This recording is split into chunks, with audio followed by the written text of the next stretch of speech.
Exercice 2, partie B, sur les lois de probabilité. On considère que l'entreprise fabrique un stock important de paires de lentilles de contact. On admet que 1,4% des paires de lentilles de ce stock sont défectueuses. On prélève au hasard n paires de lentilles dans ce stock. Le stock est suffisamment important pour que l'on puisse assimiler ce prélèvement à un tirage avec remise de n paires de lentilles. On considère la variable aléatoire grand X, qui à chaque prélèvement de ce type associe le nombre de paires de lentilles défectueuses.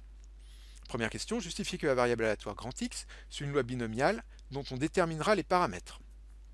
Alors, on va prélever des lentilles et pour chacune d'elles, on va déterminer si elle est défectueuse ou non. Et on va répéter cette épreuve n fois. Donc on va répéter un schéma de Bernoulli avec deux issues n fois.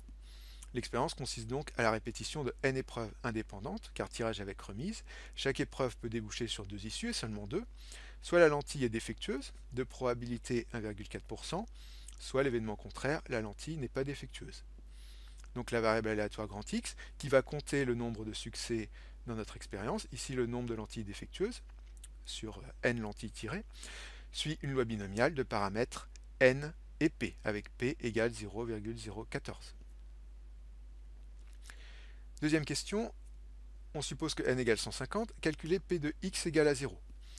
On va utiliser pour cela la calculatrice. D'abord, sur une Casio, on va aller dans le menu Stat, on va choisir Distribution, loi binomiale, et comme c'est x égale à une valeur, on va choisir la première. X égale à 0, n c'est 150 dans cette question, et p égale 0,014. On valide, on arrondit à 3 chiffres après la virgule, 0,120, et après, à partir de 5, je vous rappelle, on fait plus 1 au chiffre précédent, donc 0,121. Avec une TI, dans le menu distribution, on va choisir binomial. La première, c'est le A. Voilà, on va rentrer les paramètres.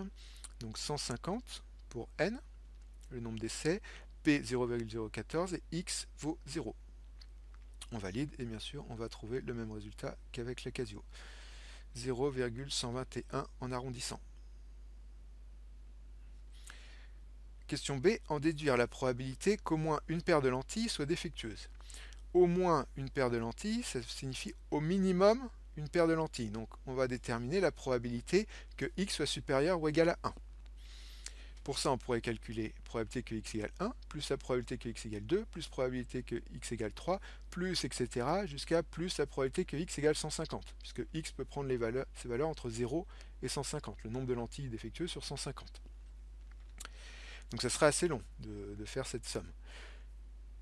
Le plus simple, ça va être d'utiliser l'événement contraire. Le contraire de x supérieur ou égal à 1, x supérieur ou égal à 1, c'est toutes les valeurs entre 1 et 150.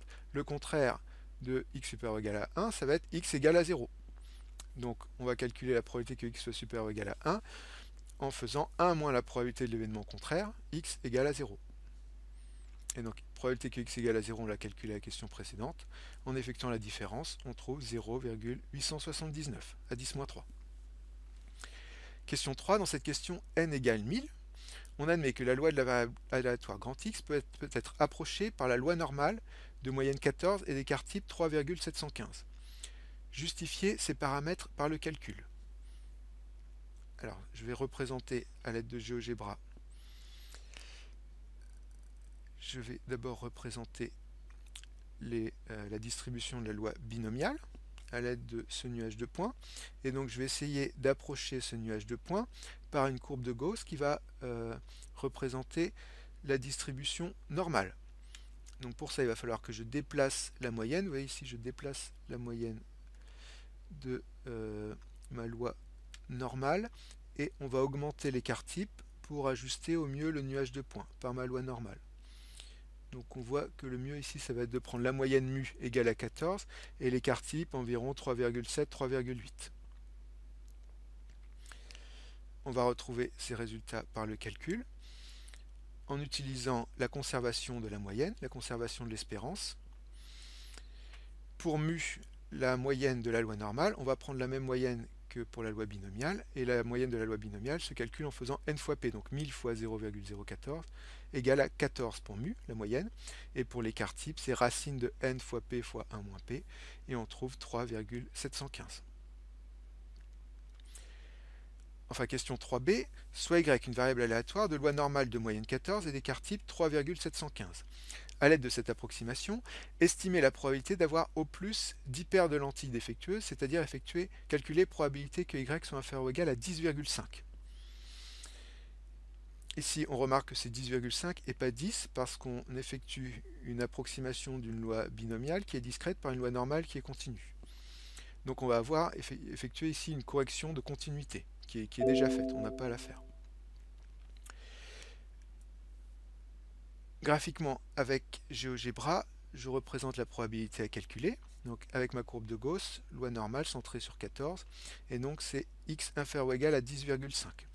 On va effectuer le calcul à l'aide de la calculatrice, d'abord avec la Casio, donc distribution loi normale, et donc là ça va être entre moins l'infini, moins 10 puissance 99 et 10,5, avec donc l'écart type, on a dit 3,715, et la moyenne c'est 14 ici, pour mu. Et donc on obtient 0,173.